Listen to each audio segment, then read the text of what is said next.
Nagu ütleb Türi vanasõna, kes ei ole Türil käinud, ei olegi justkui kevadet näinud ning põhjus Türile tulla on just nimelt sellel nädalavahetusel rohkem kui küll, sest 46. korda peetakse Türi lillelaata. Lilli, taimi, väga palju head toitlustust, väga palju head meelelahutust, meil on väga ägedad ärialad. Väga äge inspiratsiooniaed on tehtud see aasta, tulge kindlasti meie laata vaatama. No kas olete kokku lugenud ka, et kui palju teil kauplejaid koos on? Aus vastus, veel täpselt ei tea, aga 3,5 kilomeetrit peaks isegi müügiala olema. Kauplejaid on väga palju. No siin lillealadal ringi käies ja müüjatelt hindu küsides, siis ütlevad kõik just ühes suust, et ega väga palju hinnad ei ole kerkinud.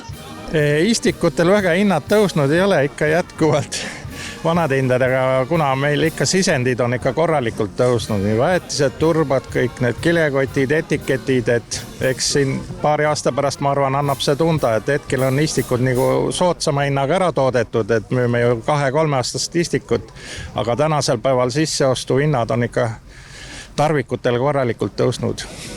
Ütleme, istikute osas veel ei ole hinnatõusu toimunud, aga karta on, et see on niisugune sunnitud käik jah, et kõik läheb kallimaks? No kõik läheb kallimaks jah, kus käibemaksud kõik, et hinnad, nad on võib-olla natukene kõrgemad kui eelmisel aastal, aga mitte palju.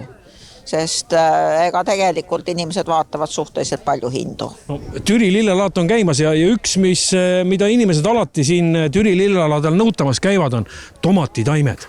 No kui palju sellel aastal, kas on kallimaks ka läinud, mis tomatitaim maksab? Meie tomatitaim on ikka sama hinnaga, mis eelmine aasta. 3 euri ja kurgitaim on ka niimoodi sama, 2,5. Ja jätkub?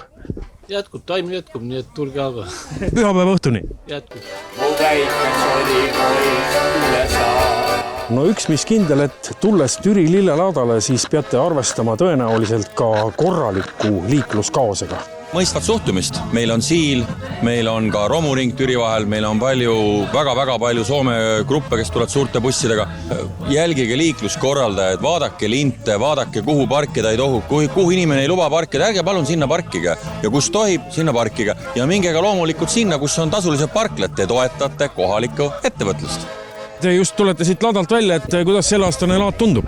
Tore ja hästi nagu alati, et nagu siin need ikka lemmiktooted käid ostad ära, tähendab näiteks siin tead siin saarlaste grilliustu ja siis ostsin tead oliivipuust pannilabida ja niisugused nagu pisiasjad, mida mujalt ei saa, siis siit ikka saab. Aga taimed? Tegelikult on taimed teisele poole välja viidud, et autoga ligem oleks minna, et lähen autoga juurde, et taimed on ära tassitud, sellepärast käeotsas ei taha tassida ja nüüd saan ligidale sinna ujula juurde. No ma olen alati mõelnud, mis asi selle Türi lillelaada fenomen on. 3 päeva, tohutu rahvamass.